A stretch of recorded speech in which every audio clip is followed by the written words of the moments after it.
Hello everyone. देखिए, आज हम आपके लिए कुछ बहुत ज़्यादा इम्पोर्टेंट क्वेश्चन लेकर आए हैं इकोनॉमिक्स के। तो वीडियो को पूरा एंड तक देखिएगा। सबसे पहला है, अल्पाधिकार का बिक्री अधिकतमीकरण मॉडल किसने दिया है? तो ये मॉडल हमारा बोमोल ने दिया है। बोमोल के बिक्री अधिकतमीकरण मॉडल के लिए क्या सच है? तो इन्होंने बताया है कि जब उत्पादन का स्तर बढ़ता है तो कीमत स्तर गिर जाता है। उसके बाद है, प्रबंधकीय विवेक सिद्धांत से संबंधित अर्थशास्त्री कौन है? तो इससे संबंधित अर्थशास्त्री हैं हमारे विलियमसन। मैरिस के सिद्धांत का प्रतिपादन वर्ष क्या है? तो ये वर्ष है हमारा 1964। प्रकट अधिमान सिद्धांत यानी रिवेल प्रेफरेंस थ्योरी के प्रतिपादक कौन थे? तो ये सैमुएलसन थे।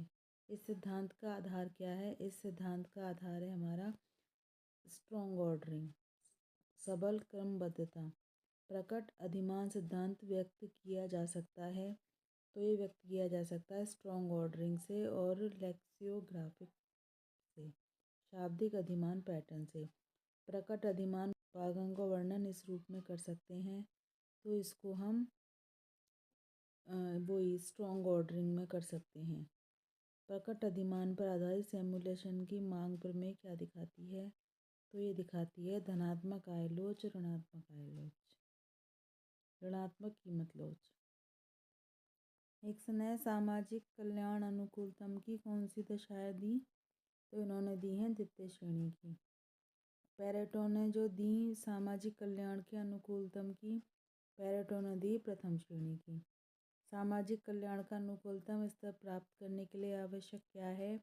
तो ये दोनों दशाएं आवश्यक हैं, यानी प्रथम श्रेणी की भी और द्वितीय श्रेणी की भी। क्षतिपूरक सिद्धांत, कॉम्पेंसेटरी थ्योरी किसको कहा जाता है? ये कहा जाता है हमारा नवीन कल्याणकारी सिद्धांत को। सामाजिक कल्याण फलन का सिद्धांत किस अर्थशास्त्र से संबंधित है? तो ये टिंटर से संबंधित है। नवीन कल्याणकारी अर्थशास्त्र से कौन संबंधित नहीं है? पेरेटो।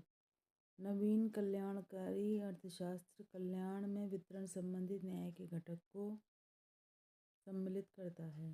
कैल्डोर हिक्स प्रतिपूर्ति सिद्धांत, कॉम्पेंसेशन क्राइटेरिया का परिणाम ये है कि आर्थिक नीति में किए गए परिवर्तन से सामाजिक कल्याण में सुधार होता है। यदि कब सुधार होता है?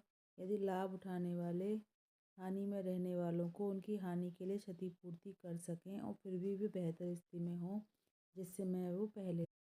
हिक्स कैल्डोर स्टोवस्की के कल्याण का कथन है कि यदि लाभग्राही हानि उठाने वालों को संभावित रूप से घूस दे सकें और संभावित हानि उठाने वाले लाभार्थियों को घूस न दे सकें तो परिवर्तन वांछनीय है।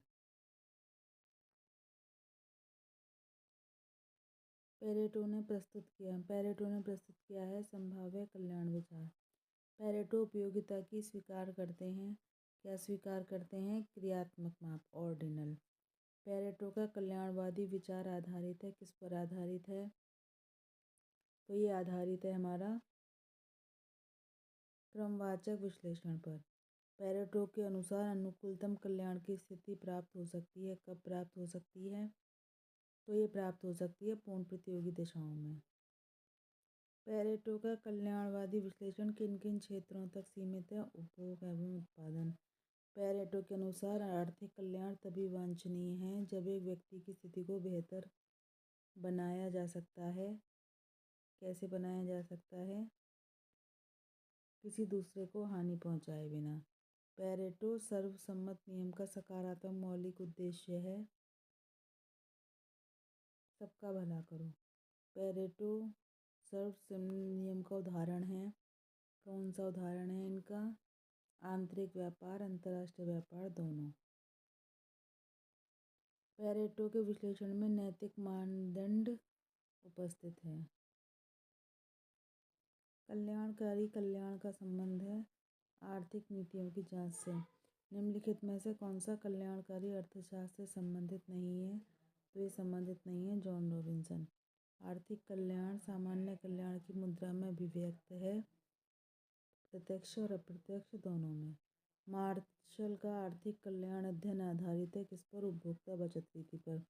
मार्शल द्वारा प्रस्तुत आर्थिक अधिक्य कैसा है ये? तो ये जो है निरपेक्ष माप है। इनमें से कौन सा कथन सत्य है? आर्थिक कल्याण सामान्य कल्याण का एक अंग है।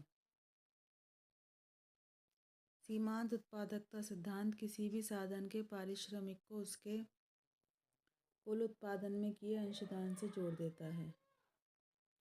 किसी वर्तमान उद्योग में एक साधन की पूर्ति मूल्य यानी सप्लाई प्राइस उसकी अवसर लागत पर निर्भर करता है। सीमांत भौतिक उपज की मात्रा में कीमत से गुणा करने पर सीमांत कीमत उपज प्राप्त होती है। सीमांत कीमत उपज या उत्पादकता निकालने हेतु कौन सा फॉर्मूला सही है? सीमांत भौतिक उपज गुणा प्रति इकाई वस्तु का मूल्य इज इक्वल टू सीमांत कीमत उपज। वितरण का सीमांत उत्पादकता का सिद्धांत ये स्पष्ट करता है उसकी सीमांत उपज के बराबर होना चाहिए।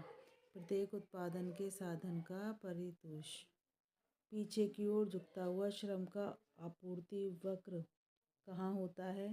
ये होता है जहाँ भी आय प्रभाव स्थानापन्न प्रभाव को पराभूत कर देता है। यदि श्रम की उत्पादकता बढ़ती है तो मजदूरी स्तर भी बढ़ेगा। श्रम का पूर्ति वक्र एक सीमा तक सामान्य पूर्ति वक्र जैसा है, फिर बाएं ओर मुड़ जाता है। लगान का सर्वप्रथम एक स्पष्ट संतोषजनक व्याख्या किसने करी? तो ये करी थी रिकार्डो ने। आधुनिक लगान सिद्धांत किसने दिया? ये दिया जॉन रॉबिन्सन ने। साधन की पूर्ति किस पर निर्भर करती है? उसकी अवसर लागत पर। विशिष्ट साधनों की अवसर लागत कैसी होती है? तो ये होती है शून्य। एक साधन की बाजार मांग व्युत्पन्न मांग होती है।